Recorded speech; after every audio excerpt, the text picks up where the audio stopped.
Gurdaspur attack के अपराधियों के एनकाउंटर को लेकर एक बड़ी खबर आपको बता दें, पीलीभीत से है, जहां एनकाउंटर में 3 अपराधी ढेर हुए हैं और यूपी पंजाब पुलिस का ये साझा ऑपरेशन, जहां 2 AK-47 राइफल के साथ साथ पिस्टल भी बरामद की गई। आपको बता दें, गुरदासपुर पुलिस चौकी पर ग्रेनेड फेंका गया था। हालांकि जिस तरीके से इस पूरे मामले की इन्वेस्टिगेशन हो रही है, आपको बता दें कि अब फिलहाल गुरदासपुर पुलिस चौकी पर ग्रेनेड फेंकने के बाद जिस तरीके से एक साझा ऑपरेशन चलाया गया, खबर है यूपी और पंजाब पुलिस का ये साझा ऑपरेशन, जिसमें एनकाउंटर में ढेर कर दिया गया। और आपको बता दें 19 दिसंबर को गुरदासपुर में पुलिस चौकी पर इन्हीं तीनों ने ग्रेनेड से हमले को अंजाम दिया था। इसको लेकर भी खुलासा हुआ है। इसके बाद पुलिस ने सर्च ऑपरेशन की शुरुआत की और पंजाब पुलिस और यूपी पुलिस के जॉइंट ऑपरेशन में तीनों को पीलीभीत में देखा गया, जहां पर मुठभेड़ के दौरान तीनों आतंकियों को ढेर भी कर दिया गया। आपको बता दें, इन्हीं आतंकियों से AK-47 के साथ साथ ग्लॉक पिस्टल जैसे हथियार भी बरामद किए गए हैं। इस बीच एक और बड़ी खबर है कि मुठभेड़ के बाद मौके से हथियार जिस तरीके से बरामद किए गए, उनकी तस्वीरें अब आपके सामने हैं। AK-47 राइफल, ग्लॉक पिस्टल,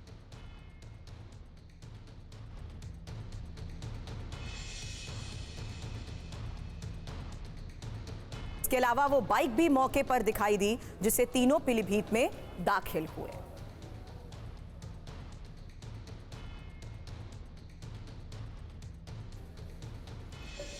चलिए सीधे इन्फॉर्मेशन वॉल का रुख करूंगी और इसी इन्फॉर्मेशन वॉल पर एक डिटेल आपके सामने होगी कि पीलीभीत में हुए एनकाउंटर को लेकर पंजाब डीजीपी और यूपी डीजीपी की तरफ से क्या क्या बताया गया है। क्योंकि अभी तक पंजाब डीजीपी गौरव यादव ने बताया कि मारे गए आतंकी खालिस्तानी जिंदाबाद फोर्स मॉड्यूल के मेंबर थे। ये बहुत क्रूशियल इन्फॉर्मेशन इस मामले के तहत सामने आई है। साथ ही आतंकियों के पास से 2 AK-47 राइफल और 2 ग्लॉक पिस्टल भी बरामद की गई हैं। लेकिन मॉड्यूल के बारे में जिस तरीके से जानकारी है, मॉड्यूल को KZF का मुखिया रंजीत सिंह कंट्रोल करता था। और इस बीच प्रशांत कुमार, जो कि यूपी के डीजीपी हैं, उनकी तरफ से मामले को लेकर जानकारी साझा की गई है कि यूपी और पंजाब पुलिस खालिस्तान जिंदाबाद फोर्स मॉड्यूल को नाकाम करने में जिस तरीके से इस ऑपरेशन को साझा तौर पर चलाया गया, पाकिस्तान प्रायोजित टेरर मॉड्यूल खालिस्तान जिंदाबाद फोर्स के खिलाफ ये बड़ा एक्शन हुआ है। और इंपॉर्टेंट ये कि KZF के नेटवर्क से जुड़े बाकी आतंकियों को लेकर भी जांच का दायरा बढ़ता जा रहा है। अब पंजाब और यूपी डीजीपी का बयान भी सुनिए, क्या कहा उन्होंने।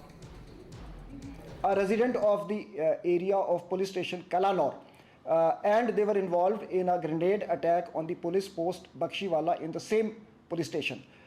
The preliminary investigations have led that this module was controlled by Ranjit Singh Nita, the chief of KZF, who is Pakistan based. वह सुबह तड़के जैसे ही real time information Punjab police के साथ मिली थी, कितनी त्वरित गति से कार्रवाई करते हुए SP स्तर के जो जिला पुलिस अधीक्षक ने स्वयं एक स्विफ्ट एक्शन करते हुए पंजाब से वांछित खालिस्तान जिंदाबाद फोर्स के 3 लोगों को न्यूट्रलाइज किया। पुलिस की बात आपने सुनी है, किस तरीके से ये साझा ऑपरेशन चलाया गया ये आपने सुना। लेकिन एक और बड़ा सवाल, हालांकि मैं बता दूं आपको कि मेरे सहयोगी मोहित मल्होत्रा इस वक्त हमें ज्वाइन कर रहे हैं और उनसे इसको लेकर सवाल करूंगी कि आखिर इनका पूरा प्लान क्या था। पीलीभीत में इनकी मूवमेंट को लेकर जो इनपुट मिला था और जिस तरीके से ये साझा ऑपरेशन चलाया गया, पुनीत इनका प्लान क्या था, इसको लेकर अभी तक क्या खुलासा हुआ है, इस बारे में करूंगी सवाल। उससे पहले एनकाउंटर में ढेर आतंकी को लेकर जो बड़ा खुलासा हुआ कि 8 दिन पहले आतंकी जसप्रीत घर से निकला था, ट्रक ड्राइवरी का ये काम करता था और पंजाब के गुरदासपुर का ही रहने वाला बताया जा रहा है। जसप्रीत आखिर किसके कहने पर ऑपरेशन चला रहा था, ये जानना बहुत जरूरी है। और इसी को देखते हुए जांच का दायरा जिस तरीके से बढ़ रहा है, मोटिव क्या था, प्लान क्या था, क्या इसको लेकर भी मोहित कोई जानकारी अभी तक सामने आई है? देखिए, ये एक नया टेरर मॉड्यूल था जो कि खालिस्तान जिंदाबाद फोर्स के द्वारा खड़ा किया गया था। विदेश में बैठकर लगातार जो खालिस्तान समर्थक आतंकी हैं वो युवाओं को बरगला रहे हैं, युवाओं को खालिस्तान मूवमेंट के नाम पर पैसा भेजा जाता है, उन्हें इस तरह की घटनाओं को अंजाम देने के लिए प्रेरित किया जाता है।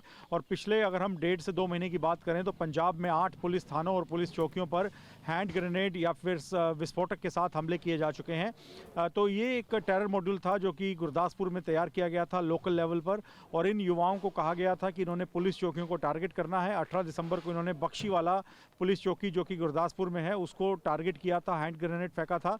हालांकि इस घटना में कोई भी हताहत नहीं हुआ था, लेकिन उसके बाद से पुलिस को इन 3 लोगों के शामिल होने को लेकर पुख्ता जानकारियां मिली थी और इलेक्ट्रॉनिक सर्विलांस के आधार पर पुलिस इनका पीछा कर रही थी, जिसके बाद उत्तर प्रदेश के पीलीभीत में छुपे होने की जानकारी पंजाब पुलिस को मिली और उसके बाद उत्तर प्रदेश पुलिस को संपर्क किया गया और मिलकर ये ज्वाइंट ऑपरेशन किया गया। इन तीनों के पास से AK-47 राइफल और बड़ी मात्रा में कारतूस भी बरामद हुए हैं। तो पुलिस को आशंका है कि इनका निशाने पर और भी कोई जगह हो सकती हैं और ये भी मुमकिन है कि ये लोग टारगेट किलिंग करके पंजाब का माहौल बिगाड़ने का प्रयास ना कर रहे हों। हालांकि अब ये तीनों ही आतंकी ढेर हो चुके हैं, लेकिन इन लोगों की मदद जो लोग कर रहे थे, जो लोकल इनको सपोर्ट मिल रहा था, उसके बारे में पता लगाने का पंजाब पुलिस प्रयास कर रही है। नजर बनाए रखे मामले की जांच पर, आगे भी इस बारे में आपसे अपडेट लेंगे। शुक्रिया पूरी जानकारी के लिए मोहित आपका।